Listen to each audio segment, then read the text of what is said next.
Gilmore, and Palmerston North is my home, where I was born, raised, and now work as a GP. First of all, thank you to Malcolm for organising this and for asking me to speak, and thank you to all of you here for coming to listen. And shout out to the patients from Auburn Medical. I appreciate the support. This evening, I am going to talk about the primary healthcare system from the perspective of a GP. Hopefully, I'll be able to offer hope that there are some things that we can do, that it's not all just problems. If we're to do so, we need to work together, embrace the need for big change, and then we can look at a future which is what some people would call the good old days. But I think we can do better. We can aim higher. We are armed with knowledge in this generation, but we are lacking inspiration because we are tired, we are burnt out, and we're poor. There were 10 of us in my core group of friends at medical school. The collective dream of ours, becoming doctors, was achieved after 6 or more years. Our eyes were bright, and we were excited to begin our professional careers. Now, just 7 years since that slog, half of us have stopped practicing medicine. Why? The reason is multifaceted. When I thought of being a doctor, specifically a GP, I dreamed of helping families, managing their health, and feeling gratitude from knowing I have the ability to positively affect so many people's lives. That is how it was portrayed to us while at university. When planning this talk, I spoke to James. He is one of the people who has left medicine, and asked him if he was willing to share his experience of being a GP. It's nothing like what we were told, he said. We were sold a dream of a job that doesn't exist anymore. I almost never felt gratitude. I almost exclusively felt pressure. 15 minutes to solve a problem of someone with 3 different diseases, declining specialist support, and the expectation of keeping up with knowledge of constantly changing modern medicine, only to realize the new medicines were only giving an extra year or so of life once someone got sick. And they were getting sick a couple of years earlier because of the way that they were being forced to live their lives. Was I doing anything beneficial? Or was I allowing people to continue to live an unhealthy life? James and I share the same feeling of helplessness when we look at the majority of what we do. That combined with the daily emotional demand of supporting someone while they talk about being sexually abused as a child, the cognitive load of catching a cancer case early, and the patience to explain why antibiotics don't work against viruses, is reflected in the fact I haven't coped well with being a doctor. I'm currently okay. Probably because I have a dog. But this sentiment I speak about, the unrelenting pressure to never make a mistake, has resulted in multiple years on and off medication for depression and anxiety.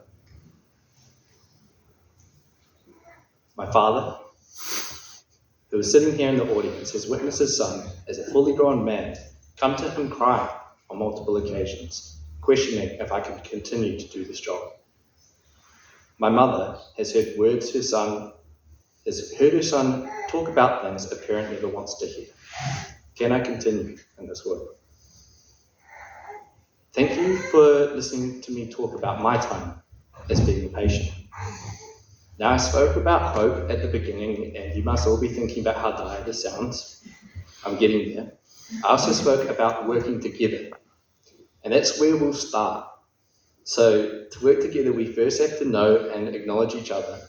So let's start by the person sitting next to us. If I can get everyone to look at that wall over there. I mean everyone. Turn your heads, face the wall.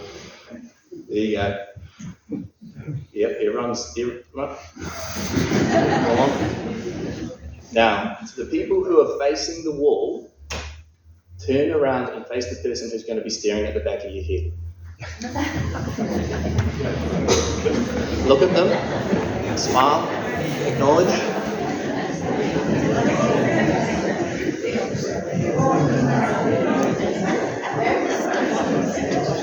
Good.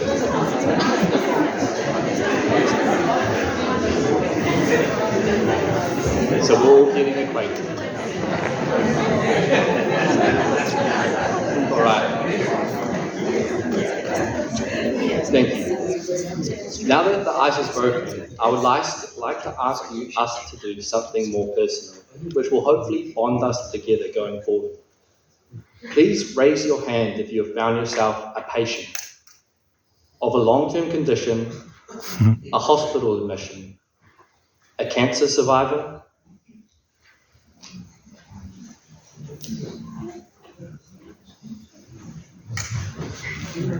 Please raise your hand if you found yourself sitting in the room opposite a doctor.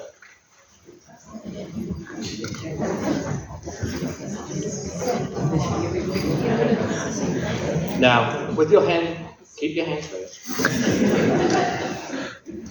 Take a look around the room. Turn around. Look at everyone else here who is a patient. I think it's all of us. Because all of us get sick. All of us are patients. Patients are just people. And why is it important to realize this? Because as patients, as people, we have a right to health. But our rights cannot continue to be acted on or interpreted the way they are now. When we think of our rights to health, we generally associate it with the access to healthcare and medicines to help you out when you are sick. But people tend to seek this help only when they're unhealthy. So access to healthcare isn't exactly a right to health, but a right to be unhealthy. I think of our rights being a right to easily have a healthy life. Something that's vague, but something I think is very hard to achieve in the way our society and culture is set up in New Zealand at the moment. Tonight, I only have time to touch on one aspect of this, but I think it is where we need to start, because we are here to talk about sorting out the primary healthcare system, and we need to address the obvious problem that is causing it to fail. It's our right to proper nutrition. 1 in 11 adults in New Zealand eat the recommended amount of vegetables in a day. Have a quick think about your extended families, your parents, your siblings, your children, your cousins, your aunties. Once you get to 11, stop thinking. Picture those people in your head, and only one of them is eating the recommended amount. Our consumption of fruit is shocking. Less than half of us, that's you and the person sitting next to you, eat the recommended amount in a day. Now, the part that's causing the problem, this scary fact, is that only 1/3 of our population is now at a healthy weight. 3.4 million of our 5.2 million people in New Zealand are not at a healthy weight. 61,000 of our 92,000 people in Palmy are not at a healthy weight. Malnourishment, scurvy, they were some names of conditions poor nutrition led to in the past. They kill people. The thing is, people are still dying from poor nutrition, but it has a different name: diabetes. How are our rights being met as a people if this is allowed to happen? It's an artificial disease. It didn't exist until we started making the foods and consuming the foods that we eat nowadays. What's going on that is causing this? I'm quite fond of explaining things. Both my parents are teachers. My sister's a teacher. I'm the only one that went into medicine from my immediate family. So I like to educate. It's not because we're bad people and we don't want to make unhealthy choices. We really have no option. A study done with rats who shared 25% of the same DNA as us, meaning we're 25% identical, showed that when exposed to their natural food they would find in the wild, they'd eat an appropriate amount, stop when they had the right amount of nutrients and energy, then start again when they needed more. When the same rats were then exposed to ultra-processed food, which is anything obvious like an energy drink, but stuff not so obvious like the bread that we buy, flavoured milk, anything that sort of doesn't exist in the supermarket outside the stuff you see when you first walk in, the meat section, and then the first part of the dairy section. All of that is considered processed food.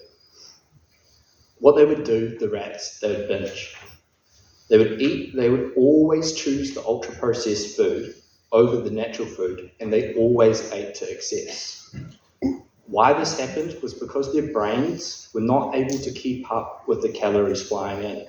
The hormonal pathways in their bodies were unable to say, I'm full, until the rats had overeaten. They ended up developing chronic conditions like insulin resistance, which is type 2 diabetes, that had never been seen in animals before. Another study showed that if the rats were electrocuted while eating the food, they would stop. Good. But then they would resume shortly after. They'd get shocked and stop again, but then they would resume. They would willingly eat, that knowing that the food was going to hurt them. They became addicted, dependent on this delicious, brightly coloured, sweet, crispy, salty, fatty food. Now, it's hard to quantify the 25% of us and rats, which is similar. But we know that the reward mechanism in our brains is the same. The stuff called dopamine is released when we eat food. It gives us joy, it makes us happy, it drives us to do something. It's super important to have something like that in us. Eat food, get rewarded. Food provides us with the stuff we need to live after all. Without it, we'll die. Now, dopamine release when eating processed food is massive. Our brain over-rewards us by making us feel good when we eat it, seeing it as a long-term energy store, because it's so energy dense from the concentration of the sugars and fats. Our brain tells us that will keep us alive. Eat it. Eat it. Even though we know we don't need long-term energy stores anymore. We have all the food we need here in New Zealand to last us. We're making food more palatable, but in the end, it is palliating us. I believe that the government doesn't actually need to be held responsible, nor do we need to ask them for help. They'll take too long, and they might not even be able to control the foods that supermarkets sell. Fast food chains whip out, and companies like Sanitarium and Whittaker's produce. They're the ones selling us this food that we're addicted to, who need to change in order for us, the people of Palmerston North, to have our rights to health met. And this is where I need to ask you all for help, because I tried to count before. I think there's 140 of us. It's pretty hard for 140 people to try and change the whole food industry. But we've got to start somewhere. And where we can start is in a cultural shift of food. So when you get home, when you hang out with your friends next, I want you just to bring up this talk, bring up the fact that you may not even realize that this has been going on, that you've been exposed to this stuff. That it's not your fault if you are unhealthy because of the things that you eat. We've been set up to fail from the get-go. And now the problem is, the thing that is happening is that people are coming to me as a doctor, and I'm trying to save people's lives. Malcolm's actually decently healthy, so he's all good. But things like this, things like the cases that we saw with the colonoscopies. If we didn't have diabetes, a quarter of the workforce would probably not be needed in the hospitals, in the GP clinics. Around 50% of my consults in a day talk to people about managing their diabetes. Around 10% of consults on top of that are spent managing the complications of diabetes. Something, again, that didn't exist before. Type 1 diabetes did. That's when your body from the get-go is not going to, there's a part here called the pancreas that's just not going to release that insulin. But essentially, the way that we are going with this, it's generating the work that is taking away from the services that we need, the services like these colonoscopies. When we meet up next time, I want you to let me know how it has gone, trying to influence those around you to choose or to try change their culture towards health. I've been given 10 minutes, I'm pretty sure I'm over that, so I don't actually have my ideas of how we can get all the big companies to change in that. But if we have another meeting and you guys come to me with these ideas, I'll share with you my ideas of what we can do, because it can be done. There's already a health movement going on. There's already products out there which are not 100% full in these processed sugars and fats that taste yum and that are not that bad for us. And so remember, we are not rats. We have the ability to learn from our mistakes. We have the ability to grow and overcome our problems. See what control you can have over your own choices and go for the things which are provided in the soil or come from an animal. When it is in front of you, reward yourself. Think, this will make me live. This will make me healthy. This is my right as a human. I have the right to a healthy life, free of hunger and free of disease. Whakapāngia e nei kai, bless this food. Hei o ranga mō mātou tinana, to nourish our bodies. Me o mātou wairo hoki and our spirits. Amen.